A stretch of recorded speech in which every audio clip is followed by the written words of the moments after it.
බෝතලේ දිත්ත දුම්රිය උමන් මාර්ග පද්ධතිය. ඉතින් guys ආයිබෝවන්. හිතුමතේ අපි අද යන්නේ උඩරට දුම්රිය මාර්ගයේ සුවිශේෂී තැනක් බලන්න.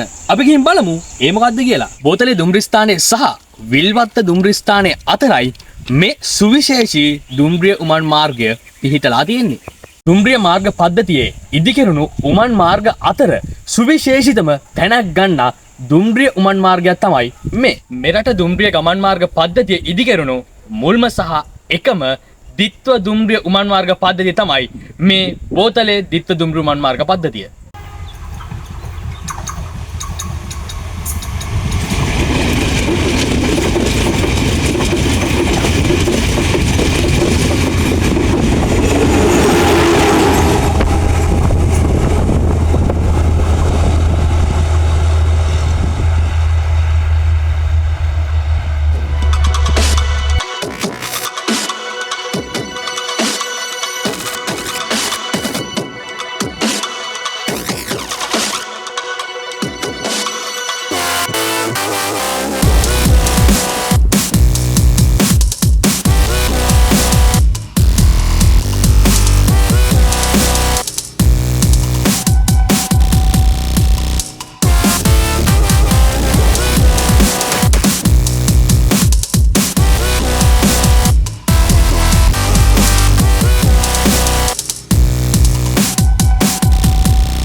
උඩරට දුම්රිය ගමන් මාර්ග පද්ධතියේ කොළඹ සිට බදුල්ල දක්වා ගමන් කරද්දී හම්බෙන පළවෙනි දුම්රිය උමන් මාර්ගය තමයි මේ. මේ බෝතලේ දිත්ත දුම්රිය උමන් මාර්ග පද්ධතියක් වුණත් දුම්රිය දෙපාර්තමේන්තුවේ ශ්‍රේණිගත කිරීම අනුව ටනල් නම්බර් 1 කියලා හඳුන්වන්නේ මෙන්න මේ කියන දුම්රිය උමන් මාර්ගය. එතකොට මේ දුම්රිය මාර්ගයේ මුල් කාලේදී එක මාර්ගයක් විදිහට තමයි තිබිලා තියෙන්නේ. ඒ අනුව තමයි වර්ෂ 1864 දී අඩි 581කින් යුක්තව මේ දුම්රිය උමන් මාර්ගය නිර්මාණය වෙලා තියෙන්නේ. ඒ නිසා තමයි මේක දුම්රිය උමන් මාර්ග පද්ධතියේ ටනල් නම්බර් 1 කියලා හඳුන්වනු ලබන්නේ. ඉතින් මේක තමයි පසු කාලීනව මේ කොළඹ සිට පොල්ගහවෙල දක්වා දිත්ත දුම්රිය මාර්ග පද්ධතිය නිර්මාණය වුණා.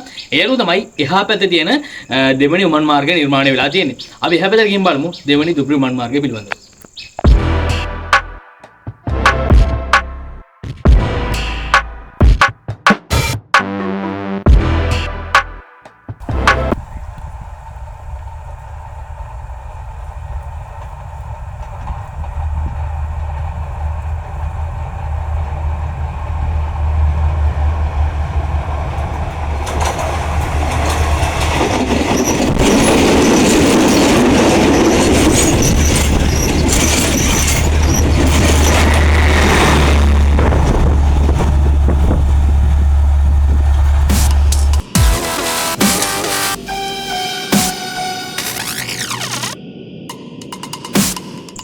දුම්රිය උමන් මාර්ග ශ්‍රේණිගත කිරීම අනුව ටනල් නම්බර් 2 කියලා හඳුන්වන උමන් මාර්ගය තමයි ඔබට මේ පිටිපස්සෙන් දැක බලා ගන්නට පුළුවන්.